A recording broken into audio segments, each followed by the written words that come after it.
Jadi YouTuber gaming dan jadi live streamer gaming menjadi profesi paling diminati di zaman ini karena pendapatannya yang sangat luar biasa. Nah, buat kalian yang pengen jadi YouTuber gaming dan live streamer gaming tapi terkendala budget, gua saranin kalian menggunakan produk gua yaitu Beehive. Beehive adalah peralatan wajib untuk YouTuber gaming mobile seperti PUBG Mobile, Free Fire, Mobile Legends, dan game mobile lainnya. Selain murah, kualitas yang dihasilkan gak kalah dengan yang jutaan. Sudah terbukti banyaknya yang pakai Beehive sekarang mereka jadi live streamer profesional cuy. Dan yang lebih edan lagi, penggunaannya dan instalasinya yang sangat gampang karena gua udah banyak bikin tutorialnya di YouTube. So tunggu apa lagi, langsung check out Beehive di link deskripsi di bawah. Beehive from Indonesian streamer. Kriteria sebuah headset gaming itu nggak cuma masalah kualitas suara cuy ya, jadi isi desain pun harus kalian perhatikan. Jadi kalau misalkan kalian punya headset gaming yang suaranya bagus nih, tapi begitu kalian pakai itu nggak mantes dengan bentuk kepala kalian, itu jadi gimana gitu, mengurangi esensi kalian. Apalagi kalian ini seorang live streamer yang masuk ke dalam in-frame kamera, tapi nggak enak banget dilihat apalagi dari segi headsetnya gitu cuy ya.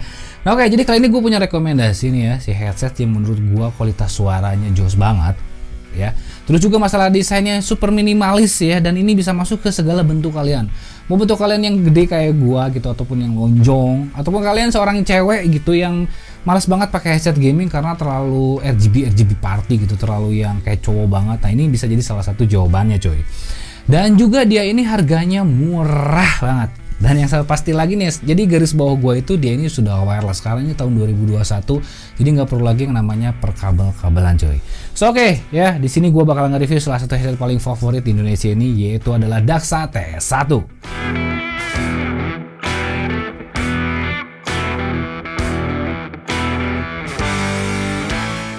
So oke, what's up cuy, balik lagi sama gua Mirza. Nah, kali ini gua bakal ngerekomendasiin salah satu headset yang mungkin ya ini bakalan menjadi salah satu headset paling favorit di Indonesia ini, yaitu adalah Daxa TS1. Daxa ini adalah brand pro-nya dari Rexus cuy ya. Jadi Rexus itu gak pernah endorse aing gitu ya. Kenapa? Ya kan, endorse aja nih. Daxa juga ini menurut gua suka banget dengan Daxa ini karena masalah desainnya, harganya, dan konektivitasnya sudah wireless itu cuy. Nah, kali ini di depan gua sekarang sudah ada dua headsetnya yang dia ini memang dua varian warna ya. Daxa TS1 itu punya dua varian warna, yang warna hitam dan warna putih. Di sini gua bakal bahas semuanya. Yang pertama kita akan bahas dulu what's in the box, apa yang ada dalam boxnya di saat kalian nge-unboxing si Rexus Daxa TS1 ini.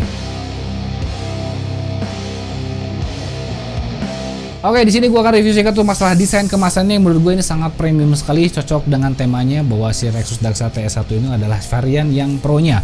Untuk yang warna hitamnya dia ini dusnya hitam dan yang putih pun dusnya putih dan ada tulisnya Daxa TS1, nggak ada embel-embel Rexus kalau gue lihat sedikit pun ya cuy. Jadi dia ini kayak punya brand sendiri, yaitu adalah Daxa. Yang warna putihnya pun juga sama, dan ini paling favorit menurut gue pasti yang warna putihnya karena putihnya ini bener-bener menurut gue sangat oke banget, dan gue pun penasaran.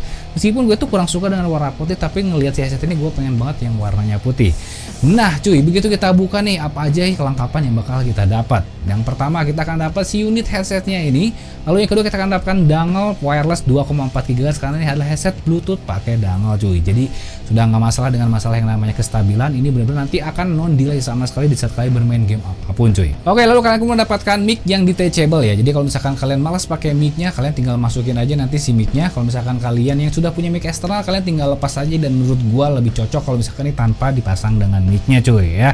Lalu kalian pun akan mendapatkan kabel 1,8 USB Type-C to jack, yang dimana kalau misalkan kalian habis baterainya dan kalian keadaannya darurat, kalian bisa pun mengkoneksikannya via aux, dan yang paling luar biasanya itu di konektivitasnya Type-C to jack loh. Lalu kalian mendapatkan pouch headsetnya. Untuk harga semurah ini kalian dapat pouch headset, menurut gue ini sesuatu yang sangat luar biasa banget coy. Lalu kalian pun mendapatkan buku manual yang udah pasti kalian nggak akan baca, tapi menurut gue kalian baca karena nanti akan sulit untuk masalah di pairingnya. So oke, langsung aja kita akan bahas untuk poin yang satu ini yang menurut gue yang paling menarik di headset ini, yaitu masalah desain dan build quality Rexus Daxa TS1 ini cuy. Oke, kita akan bahas dulu dari warna yang hitam dulu ya, karena ini kan dua varian warna, hitam dan putih. Oke, tapi untuk masalah build quality semuanya hampir sama, tapi di sini kita akan satu dulu desain dan build quality ya, dua poin langsung ya. Oke, untuk masalah desainnya sendiri mengingatkan gua dengan salah satu headset yang paling terfavorit sepanjang masa. Yang apa-apa sih ya kan, daripada misalkan terlalu menjiplak banget gitu kan, ya ditiru di sedikit-sedikit, poin-poin yang pentingnya ambil boleh lah ya. Jadi ini mirip banget dengan seri Arctic ya. Ini memang siapapun yang dia ini gamers ataupun non gamers itu pasti tertarik dengan yang namanya Street Arctic 1. Karena masalah si drivernya ini yang ramping. Jadi sehingga kalau misalkan dipakai di setiap bentuk kepala kayak gimana pun ataupun model rambut kayak gimana pun pasti mantes, pasti bagus gitu. Nah makanya ditiru sama si Daxa TS1 ini dari si drivernya yang bentuknya mirip banget dengan SteelSeries versi yang Arctic cuy. Oke, untuk desain yang lainnya menurut gua ada sedikit perbedaannya, yaitu dari masalah si penyangga si nanti buat si headbandnya ini yang dia ini terbuatnya dari besi. Kalau si Arctic 1 dia ini kan hampir built-in dari si bodinya, ataupun untuk yang seri Arctic yang lain itu masih dari plastik. Ini yang luar biasanya dia buat dari besi. Malah menurut gue lebih bagus cuy ya. Lalu untuk masalah desain yang lainnya di sini pun dia dilengkapi dengan mic yang detachable. Menurut gue ini oke banget karena nggak mungkin juga dengan model seperti ini mic-nya yang built-in ya. Jadi harus yang wajib detachable. Lalu di sini pun juga ada Type C yang dimana nanti bisa dikoneksitivitasan untuk yang namanya aux Type C to jack yang tadi udah gue bilang. Bisa juga untuk dipakai ngecas ya. Dari sini pun juga ada knob untuk mic mute-nya. Ada knob juga untuk volume in dan volume up dan volume down. Di sampingnya lagi di sini ada yang equalizer. Nah, ini yang luar biasa. Ada knob, ada tombol equalizer kalau misalkan kalian ngerasa suaranya kurang enak, kalian bisa langsung atur langsung di si headsetnya tanpa harus kalian menggunakan softwarenya cuy ya. Jadi cukup tinggal diklik aja, equalizernya tuh langsung berubah. Jadi di sini ada beberapa pilihan equalizer yang nanti bakal gua bahas di fitur produknya. Lalu di sini pun juga ada tombol on off ataupun untuk pergantian kayak warna RGB-nya nih ya. Kalau misalkan kalian males banget pakai RGB-nya, kalian bisa matiin ataupun ganti warna sesuai dengan setup gaming kalian. So oke, selanjutnya tadi kita ngobrolin masalah desain dan sekarang kita ngobrolin masalah build quality. Untuk build quality-nya dengan harga semurah ini ya, sekarang itu perkiraan harganya sekitar 800 ribuan. Menurut gue ini sudah sangat oke banget ya.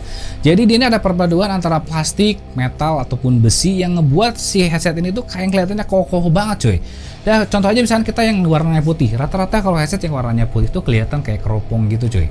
Tapi gue ngelihat si Rexus Daxa TS1 ini tuh di saat pemasangan ataupun penggunaan warna putihnya benar-benar sangat kokoh banget ya. Kalau bisa lihat dari sini nggak ada yang namanya keplok-keplok kayak gitu, nggak ada. Jadi benar-benar sangat padat banget. Nah meskipun dia penyangganya menggunakan besi yang seharusnya ini akan menambah beban kepala kalian saat menggunakannya, tapi menurut gue dia ini nggak banget. Nah walaupun untuk build quality yang lainnya dari si headbandnya ini di atasnya dia pun plastik, tapi di bawahnya dia menggunakan soft leather. Bukan soft leather tapi fabrik ya, fabrik yang dimana yang mungkin lama-kelamaan akan kerasa sedikit agak panas gitu, cuman gak masalah. Apalagi ini warnanya putih dan ini ada abunya. Udah pasti kalau misalnya kalian yang dakian itu pasti hitam-hitam ya. Jadi sebelum pakai ini kalian pasti dulu mandi dulu gitu cuy ya. Lalu dari air cup-nya pun juga di sini dia pakai yang fabrik. Di sini gue belum menemukan ya ada nggak sih cadangannya kalau misalnya kita pengen ganti pakai liter. Soalnya kalau misalkan yang warna putih ini udah pasti nanti warna putihnya bakal menguning. Terus juga dari masalah si liter dari si ear cup ataupun si headband ini pasti nanti bakal menghitam dan kelihatannya bakalan kurang gimana, jadi jelek lah gitu ya, warnanya jadi terlalu kotor gitu cuy. Nah tapi saran gua kalau misalkan kalian yang tipikal orangnya jorok gitu cuy, yang ruangannya itu lembab kayak gimana, gue sering mending kalian pakai yang warnanya hitam karena ini hitamnya hitam melas gitu cuy, hitam yang black dog gitu ya, yang kelihatannya kalau misalkan disorot sama lampu tuh nggak akan memantulkan cahaya.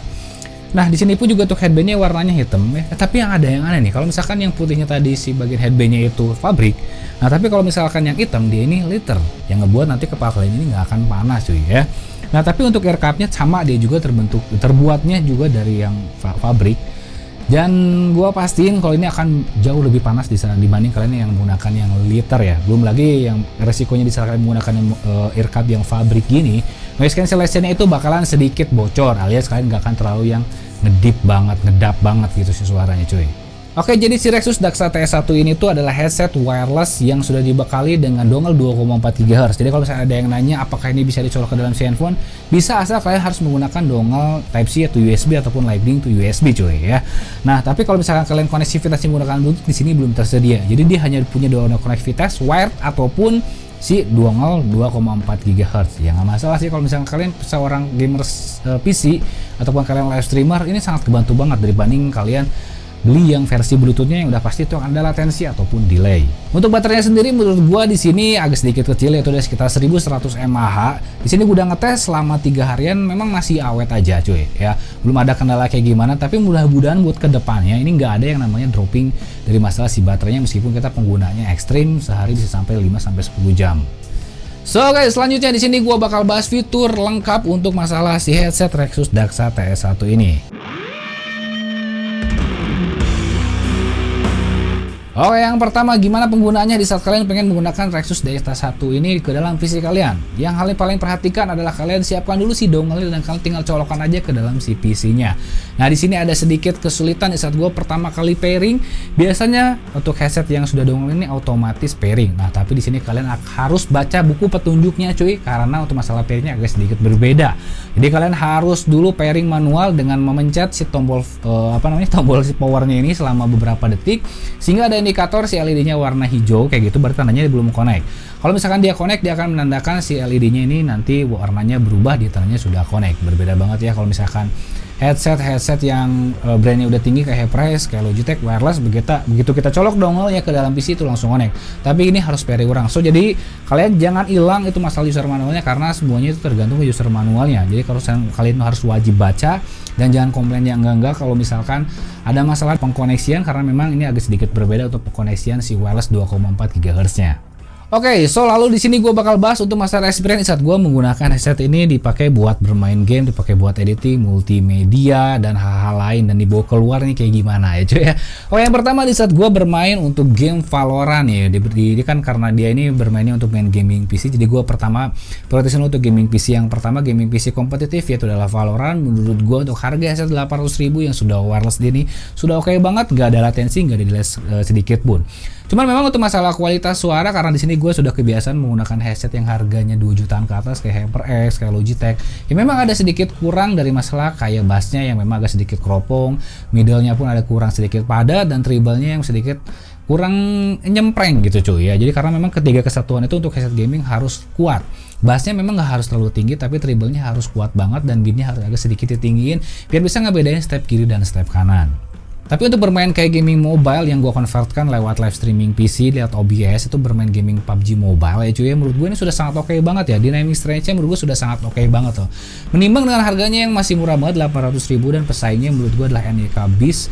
Menurut gua ini yang lebih detail dibanding NEK Beast. Soalnya NEK Beast bassnya terlalu gede banget ya. Jadi kalau misalkan stepnya kayak ada mobil ataupun kalian menggunakan senjata beli Rambo, itu menurut gua kayak kurang gimana gitu coy, kurang oke. Tapi kalau di saat lu menggunakan Rexus DX1 ini, semuanya so far oke banget. Membelahan step kiri kanannya sangat oke banget.